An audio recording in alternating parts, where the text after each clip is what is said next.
Okay, moving on, page 3 of 9.2.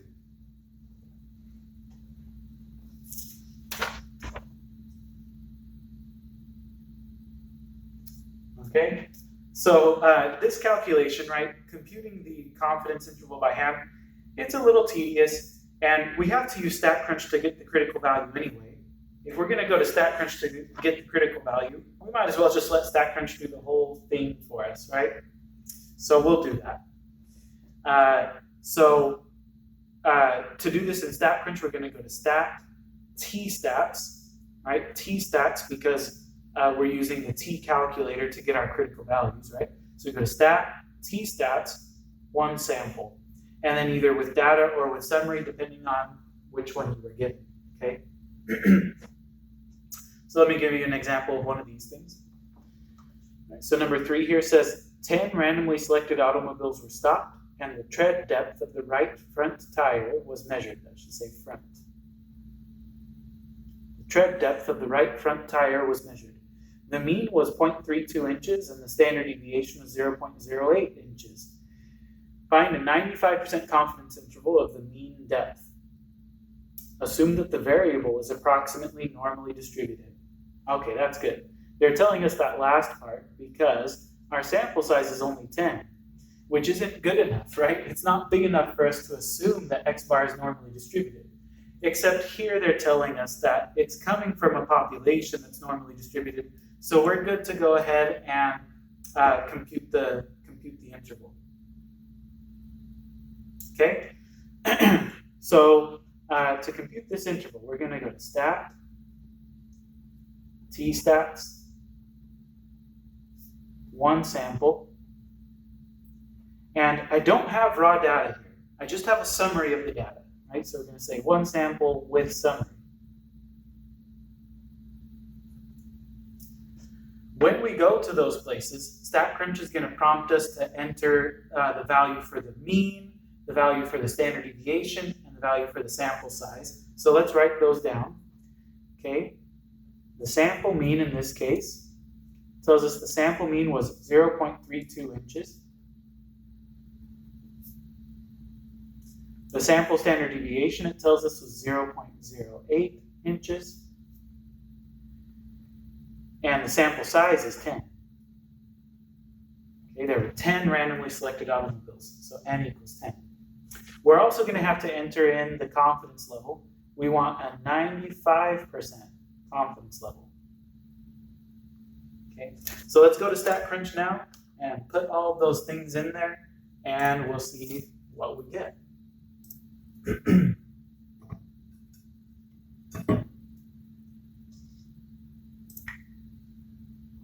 Okay, so Stat, T-Stats, one sample with summary. They prompt us for the mean, which we just wrote down. They prompt us for the standard deviation. They prompt us for the sample size.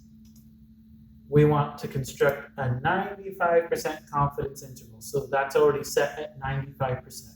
Okay. You hit compute, and again, they give you all kinds of good information: the sample mean, the sample standard deviation. Actually, this isn't. Oh, I'm sorry. This is sigma sub x bar. That's what that is. Right? The degrees of freedom, which is one less than the sample size. This right here is our interval. Okay. Since the original sample mean was rounded to 2 decimal places, I'll round these ones to 3 decimal places. So I'll say so our confidence interval goes from 0.263 to 0.377.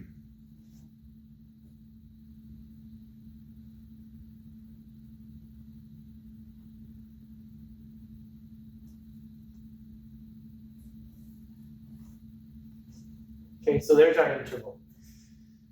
Now, they didn't ask us to interpret this interval, but I think it's worthwhile, right?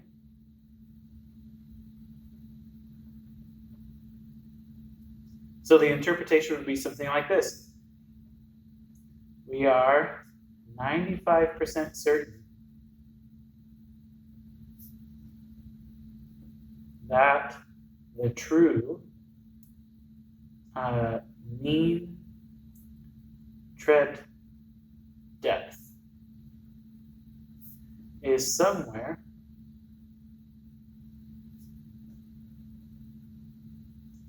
between 0.263 inches and 0.377 inches.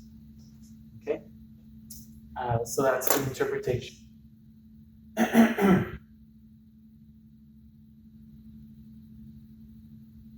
Okay, let's do another one.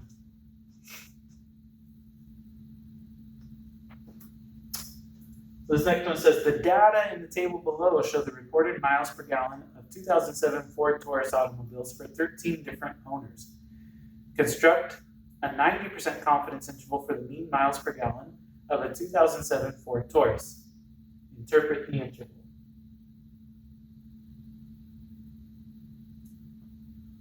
Okay. So here's an example of a problem where the conditions to construct this interval do not hold. Or at least it doesn't, we don't have enough information just looking at it to say that they hold, right? If you were to compare, like if you look at the first example we did, we had a sample size of 50, right? N was bigger than or equal to 30, so the condition was met.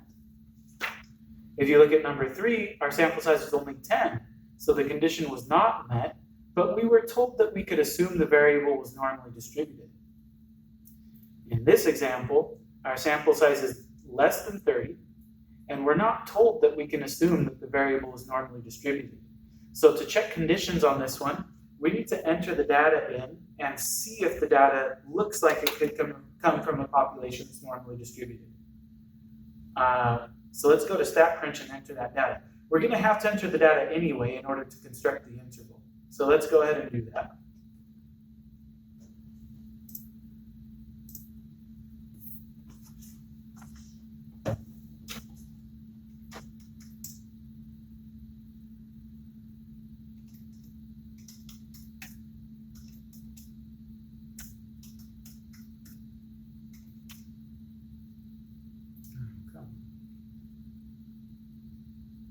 What is going on?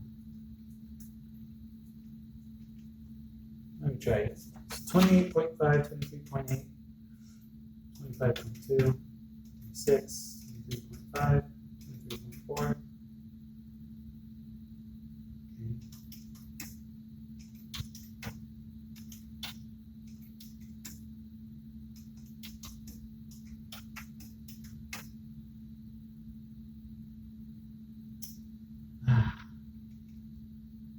Bear with me. How frustrating. What should this have been? 26.1, 24.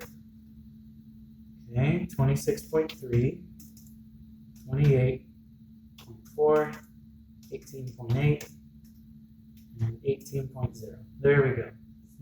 I should double check for sure.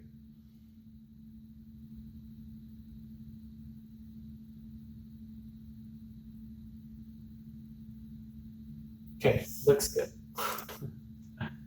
All right.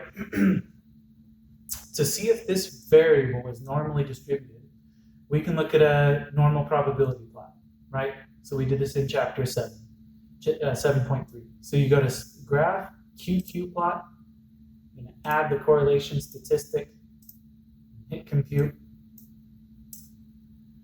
And it says the correlation is 0.97. To see if that's good enough, we have to compare that to a critical value.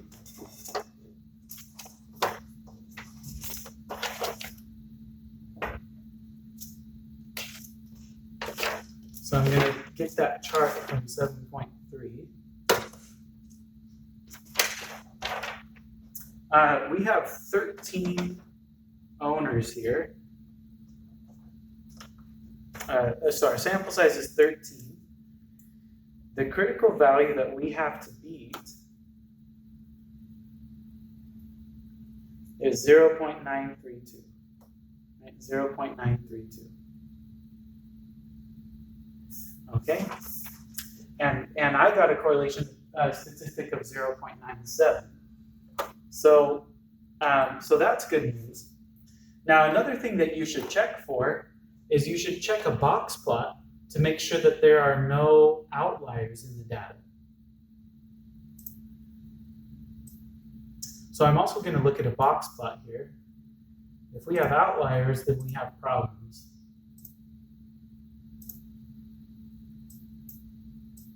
Okay, and wouldn't you know it, we've got a couple of outliers down here. It makes sense. This is 18, right? This is 18.8. And if you look at those two, they're much smaller than the rest of the data.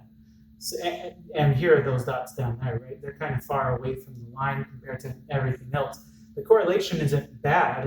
It's a strong-ish correlation, but but those two values are outliers. So what that means is we cannot compute the interval. We're not allowed to on this problem because we have outliers, right? So we would say something like, because there are outliers, so those are outliers, right? We found that by looking at a box plot. And because there are outliers,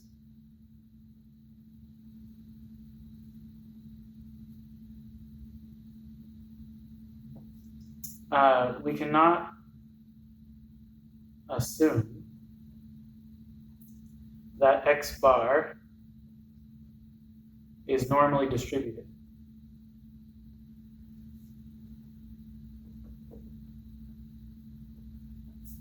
So we can't construct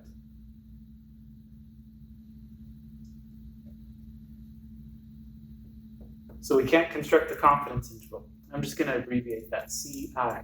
So we can't construct the confidence interval. Okay? So that's it for that one. That's maybe a little bit lame, right? It's like, well, I wanted to construct the interval. Here's what I'm going to do. That would be your final answer for that question. You would just say, well, we're done. We can't construct the interval. Okay? But let's just pretend, and this would not be ethical in the real world, right? But let's just pretend that those values weren't in our data set, right?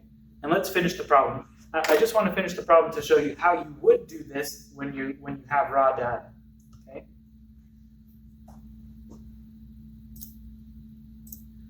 So I'm going to cheat a little bit. I'm going to pretend that the 18.8 and the 18 don't even exist. Okay? So I'm going to delete those two values. If we look at a box plot now, no outliers, okay? And it's a pretty symmetric distribution.